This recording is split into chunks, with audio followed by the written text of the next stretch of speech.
నమః. ఓం శ్రీ లలితా సహస్రనామార్ధచంద్రికా. 375 నామం.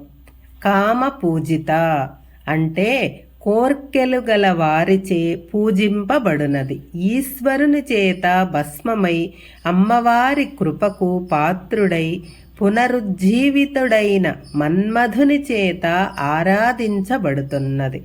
కామేశ్వరుడు జగజ్జనని పూజించి తన జగత్ సృష్టి కార్యక్రమాన్ని ప్రారంభించాడు.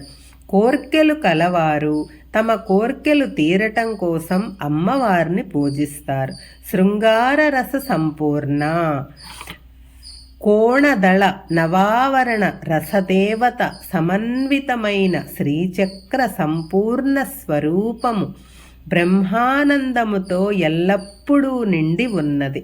అంతర్గత చక్రాలను ఒక్కొక్క చక్రాన్ని దాటుతూ పోతూ ఉంటే దానిలో ఉండే బ్రహ్మానంద స్థితిని శృంగార రసము అంటారు. జయా తనను అర్చించిన వారికి జయాన్ని ప్రసాదిస్తుంది. కాబట్టి అమ్మవారిని జయా అని ఈ నామానికి అర్థం చెప్పుకోవచ్చు. వరాహ పర్వత ప్రాంతంలో పూజించే అమ్మవారిని జయా అని అంటారు. జాలంధర స్థిత శ్రీచక్రంలోని వసుకోణ దసార యుగ్మ మన్వస్త్రముల సమూహానికి జాలంధర పీఠం అనే సంకేతము ఉన్నది.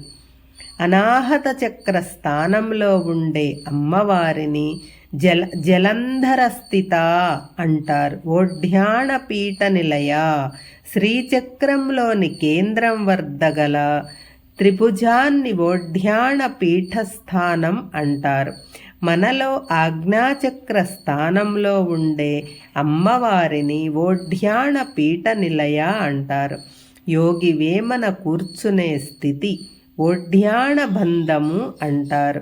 బిందు మండలవాసిని శ్రీచక్రంలో మధ్య భాగంలో బిందువు ఉంటుంది.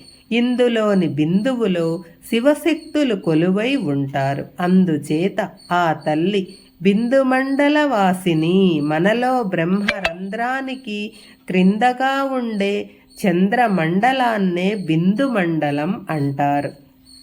రహోయాగ క్రమారాధ్య అనన్య భావంతో క్రమమైన పద్ధతిలో ఆరాధింపబడుతున్నది. రహస్యముగా మనస్సు, బుద్ధి, అహంకారము, చిత్తము అన్నింటినీ ఒకటిగా చేసి రహస్యముగా చేసే యాగము రహోయాగ క్రమారాధ్య అంటారు. రహస్తర్పణ తర్పిత రహోయాగములో ఆయా ఆవరణ దేవతలను వారి పరివార దేవతలను చేసే పూజాంగ తర్పణలను తృప్తి చెందిన అమ్మవారిని రహస్తర్పణ తర్పిత అంటారు. కుండలిని శక్తి సహస్రారంలోని శివునితో ఏకాంతముగా రహస్యంగా కలిసిపోయి ఓలలాడే స్థితి అని చెప్పుకోవచ్చు. ధ్యానంలో శ్వాస రాను రాను ఓం శబ్దంగా మారితే ఈ రహస్తర్పణ జరుగుతుంది. సంధ్యప్రసాదిని శ్రీమాత తనను ఆరాధించే భక్తుల కోరికలను వెంటనే అనుగ్రహిస్తుంది. ప్రతిరోజు రాత్రి నిద్రలో మనలోని జీవేశ్వర ప్రజ్ఞ పరమాత్మ స్వరూపంలోనికి లీనమైన తక్షణమే నిద్రను, సుఖానుభూతిని, సుఖప్రావస్థ పొందుతాము. విశ్వసాక్షిణి విశ్వంలో జరిగే పనులన్నింటికీ సాక్షీభూతురాలు. ఎక్కడ ఏ పని జరిగినా, చీమ చిటుక్కుమన్నా, ఆకు కదలిన ఆ తల్లికి తెలుస్తుంది. సాక్షివర్జిత తనకు సాక్షిగా ఎదురులేనిది. ప్రళయంతో సహా అన్ని వేళలా విశ్వానికంతకు అమ్మవారే సాక్షిగా ఉన్నప్పుడు ఆమెకు ఇంకొక సాక్షి ఉండరు.